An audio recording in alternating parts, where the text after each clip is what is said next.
The Super Bowl matchup is set. The Kansas City Chiefs against the Philadelphia Eagles, and you know the world's going to be watching. From the snow here in Syracuse to the blue skies here in Phoenix, welcome to Super Bowl 57. Anthony, it's been a blast down here covering Super Bowl 57, the game in just a couple of days. Chiefs, Eagles, but let's talk about this Arizona community.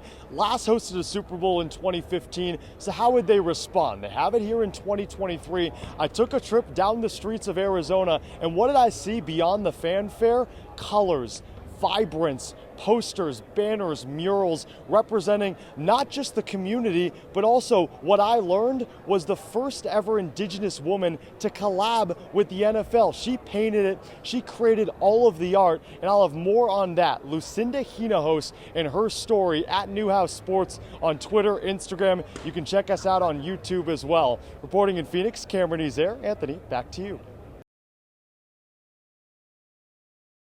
Danowski in his 17th season, a three-time national champion. Watching Jake Naso, Johnny Rachusa at the X. Naso wins it. Quick in transition. Carpenter, McAdory. Wow! Mark stood in the right spot and went right into his chest. Wow. Carpenter denied now 2 different times by Will Mark. He's so clutch. As a goalie, that's essentially a breakaway in hockey. It's you or it's nothing. And Will Mark steps up. Carter Rice clears it. Will Mark averages 14 saves per game. So far today, he's up to 16. Think back to that opener against Vermont. It was Will Mark that kept Syracuse in the game in the first quarter when the offense stalled. Right now the offense not stalling, but Will Mark is doing his best to keep his team in front. Spallina at X. Joey Spallina really a non-factor in that first half. Yeah, really bottled up well by Kenny Brower, team captain for this Duke squad.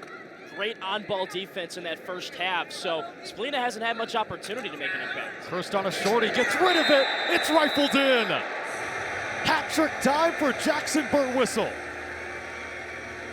So while Spallina's been quiet, Jackson Birtwistle and the other cast of characters on this Syracuse offense have stepped up. That time Spallina held, kept the ball hot, kept the ball moving. Cole Kirst again draws the double team. Somebody's open if you're doubled. This time it was Jackson Birtwistle, and he fires a flamethrower to that top right corner. Cole Kirst, his 3rd assist on the season for Jackson Birtwistle, up to 13 goals on the year. How about the resurgence of Jackson Birtwistle, a non-factor in the early going of last season. So many offensive weapons, but he was integrated into the lineup the back portion of the year. Played so well, and well, that's why he's starting for SU. I'll sum up Jackson Birtwistle's lacrosse play in 2 words. Goal scorer. He has no assists on his career, so that's valid.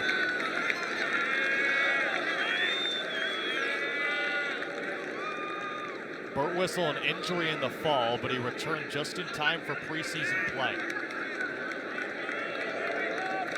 Last 4 games of the 2022 season, how about 13 goals on just 25 shots? And Cam, he's more of an off-ball finisher kind of guy.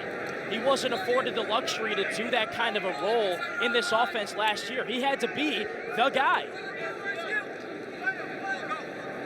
Swim dodge throw up. Griffin Cook loses the handle. Syracuse 8 goals in the first half. Kirst trying to join the hat-trick party, and he does! First Hattie in an orange uniform.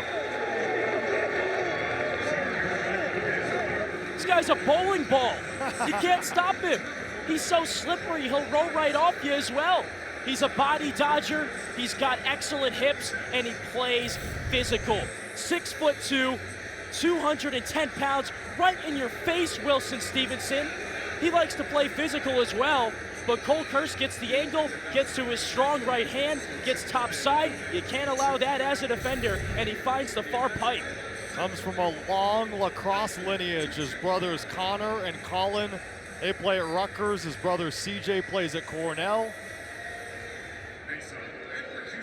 lot to like in the Kirst family. Look at his face. I mean, he's so dialed in right now. And he fell right into the lap of Coach Gate as Rachuza wins a faceoff, but knocks it right into a pull stick.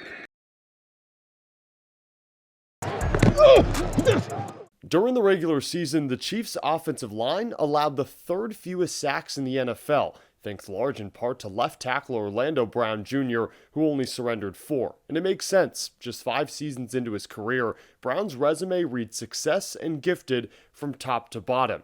But his journey is far from a perfect one. I think the main thing that he instilled in me was just to continue to stay the course, no matter what happens, what goes on. And I think that's something that he instilled in me from day one that really has allowed me to get to this point. Brown's dad, Orlando Brown Sr., was found dead back in 2011 of diabetic ketoacidosis, common among diabetics and caused by high blood sugar and lack of insulin. The 9-year NFL vet, nicknamed Zeus because of his 6'7", 360-pound frame, was just 40 years old. Even with the sudden shock of losing his dad at 15, Brown chose the route of living by his father's example. I love you so much, Daddy. Let's go, dog. Not having a dad after the age of 15 was very tough for me. And, now having a son that's 2 years old, looking at him every day, seeing the way that he's continuing to grow, and thinking back on, obviously the time missed that you can't get back.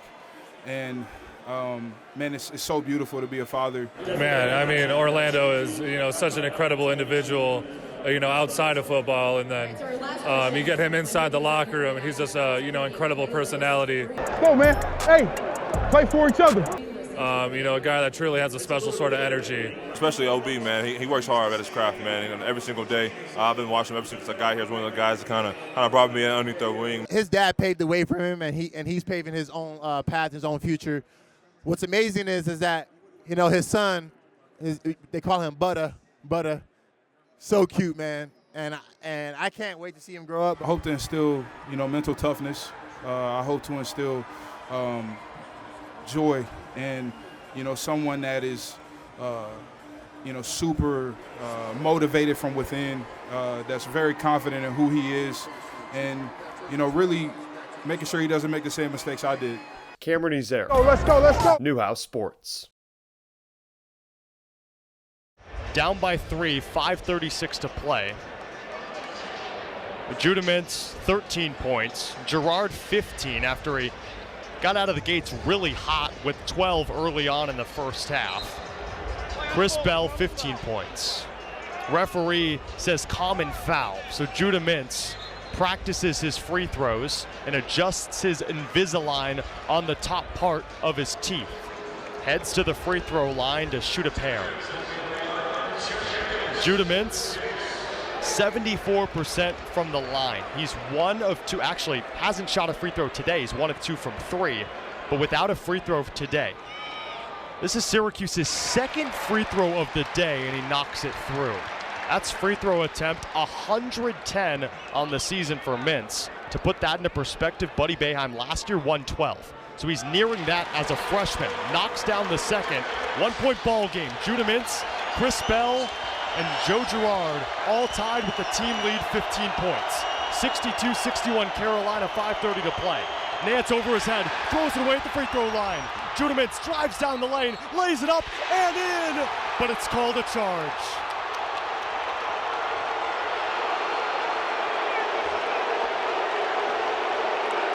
Jim Boeheim cannot believe it. His head as red as an apple. And Joe Girard walks across from left to right with his hands on his cheeks. But either way, that's an offensive foul on Judah Mintz, called a charge. 5 to play, Carolina up 1. Davis, left wing. Right hand dribble over to Love. Fakes the pass, now shovels it back, Davis. On the left angle, drives with his right hand, floats it up, and it misses to the right. Nantz up for the board, but then fumbled it right into the hands of Malik Brown. 5 to play, Carolina up 1. Syracuse trying to win its 3rd straight home game and win the first 3 home games of the new year for the first time in 6 years. 1 point down, 5 to play. JG3 heels on the block, fires a 3, and it misses short. High pointed off the front of the rim and fell just a bit short for Joe Girard. 3 of 7 from distance now. 4.5 to play, Carolina up 1. In the corner with Nantz, he has 17. Bounce pass Baycott, drives in, bowls over Edwards, offensive foul. And that was a make or break foul, because now Baycott has 4, and that would have been Edwards' 5th if that was called a block. So now both the big men are in the danger zone, each with 4 fouls. Syracuse the ball right to left. Brown, Mintz, Edwards, Gerard, Bell. North Carolina trying to make a substitution. Armando Baycott out of the game. Looks like Jim Boeheim has more confidence in Jesse Edwards than Hubert Davis has in Armando Baycott, the freshman Tyler Nickel into the ball game. And this is where you need to take advantage of just that. Jim Boeheim has already established he's okay with Jesse playing with 4 fouls, so let Jesse take full advantage with no Baycott on the court. Right to left for Mintz, around a Brown screen, stops on the far side right in front of the three-point line, dumps it off Mintz, into the lane, hop steps, layup, it's in! And Syracuse has the lead! 4 minutes to play, 63-62 Cuse. Black on the right end. Feeds left wing, return pass Black. Calls for love on the right angle, gets it back to Black. 10 to shoot, one-on-one with Gerard, now in that 2-3 zone.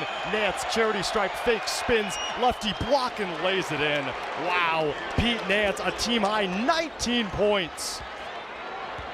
Under 4 minutes to play, Carolina 64-63 leaders. Mintz yo-yos with the basketball on the right angle off a Brown screen. Chest pass Edwards, he has 4 fouls. The handoff and a foul on RJ Davis. Trying to cut around that Edwards screen with Mintz, moving from the right angle to the left. And that's a foul on RJ Davis. That's his 3rd. Oh, we got a game on hand. Carolina 64, Syracuse 63, with 3:29 to play. You don't want to miss it. We'll be back after a short break. After a dicey first quarter for Syracuse at home, the second quarter proves to be much better. 51-45, the lead for Syracuse over Coppin State, an Eagles team that hasn't fared well with the Orange over the last couple meetings. Right now, they're holding tough. But this is a Syracuse team that can't get all too comfortable. We can because we're on the couches, but the upcoming schedule, it's not forgiving. Bergeron done with college and Syracuse done with its regular season. The finale over the weekend with 2 jersey retirements and the 03 title team in the house in lieu of its 20th anniversary. I will say Carmelo Anthony there, nice shades, nice jacket. Who can blame him? He's an NBA Hall of Famer, right, Nick? But amidst all these festivities, it was an important one for Syracuse men's basketball. Losers of 4 straight, and with the loss, would be home defeat number 8 on the season. For the first time in 61 years, you get the point, this one matters. And there's a reason that Syracuse lost 1-0. It's because of Leo Afonso, the starting forward for Virginia. Leo, what a game you had. First off, we have to talk about that goal. 4 goals in your first 6 games, but no goals in the last 2. You finally get on the score sheet today. What did that feel like? It felt amazing. We just broke down the best moments. How about we pull it back a little bit and go best teams? You like that? Let's do it. Let's get it. In with the new but feels like the old for Syracuse women's lacrosse. First year under Kayla Trainer, but it didn't feel like it. Katie, let's rewind 2 weeks. Syracuse men's basketball is fresh off a road loss to Virginia, in which freshman forward Malik Brown played a career-high 36 minutes. 1 game later, he proved that his standout performance in Virginia was no fluke. Jesse Edwards just spun by his man, gets it down low to Malik Brown. His reverse layup with the left hand off the glass and in. WAER's John Dale's on the call for a sign of consistency off the bench. But why does this matter?